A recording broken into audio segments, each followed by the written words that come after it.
Hello, I'm Ari Lax, and this week I will be recording with the Collected Company's Zoo deck. Um, Not to be confused with any of the other Collected Company decks that are bouncing around Modern.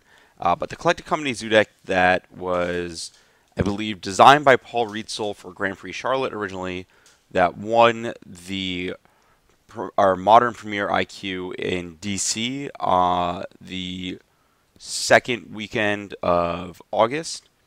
Um, and in general, this kind of deck is the kind of deck that I always play in testing, never lose a match with. Wonder how any of my opponents actually don't beat me, and then just don't play in the event. And usually turns out, I guess when I don't play it, it turns out fine.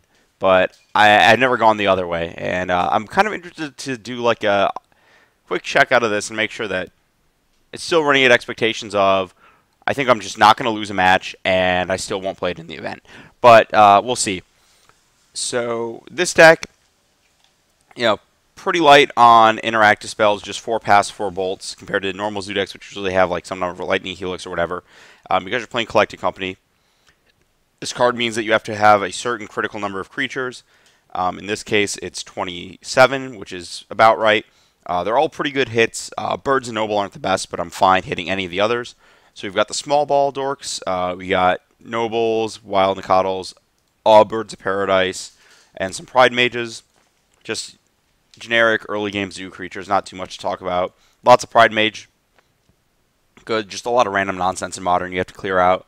And then you've got the big hitters. You've got Oozes and Goyce and Smiters and Knight of the Reliquaries. And Smiter I want to talk about because I think this card is pretty good right now. I guess all the Grixis decks die to or have Terminates and 4/5s, but this card still just doesn't die to Lightning Bolt in a format that's increasingly becoming Lightning Bolt centric, as opposed to the Pro Tour where it was very Path, Lingering Souls, Siege Rhino centric. This card was bad. You got 10 fetchable lands. You got 12 fetches. You got to support Knight somehow, and filter out your deck for companies. Odds matter a little bit. We got a bunch of basics, including a mountain. Taking damage is relevant. Burn is in the format. And the value package for Knight is just a Canopy and just a Wolf Run. No Raging Ravine, no Treetop Village kind of signifies that this card is going to be attacking a lot more than it's activating. That's the big game plan here.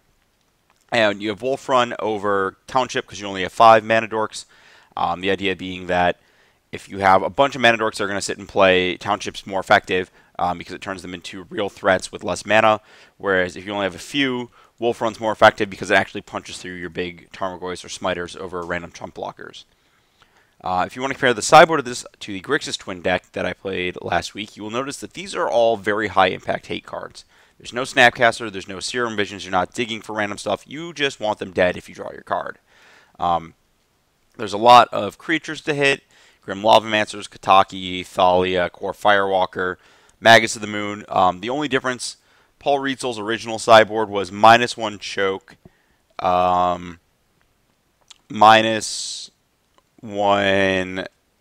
What was the other card? It was -1 choke, -1 Blood Moon, +1 Magus, +1 Firewalker. But I think Burn is taking a bit of a backseat to like Merfolk and Grixis, so choke is better. And actually, you know what? Sorry, Jonathan. I am going to, Jonathan being the person whose deck list I'm playing, I'm going to trade out the Magus Blood Moon split. It's worse against John, better against Amulet. I'm just going to try it this way and see how bad Magus of the Moon is, or good. Yeah, the only thing that's not like super high impact is this Miser's Bonfire, and it literally is the Miser's card. If it happens, it happens and you win. But it's good to have something really high impact like that, because you're not going to tutor for anything in this deck anyways. So yeah, it's, it's not a lot of depth to it. You just play big green and white creatures, and then you go like this. And then eventually your opponent dies, or they don't. And what happens, happens. It's pretty awesome that this is a competitive strategy in Modern still. And I look forward to making some opponents feel embarrassed that they cannot beat 3 mana for 4. And that is all. Seriously, what? This card just doesn't do anything. It's just 3 mana 4/4. How is that good enough? This is an eternal format. You can kill people on turn 2.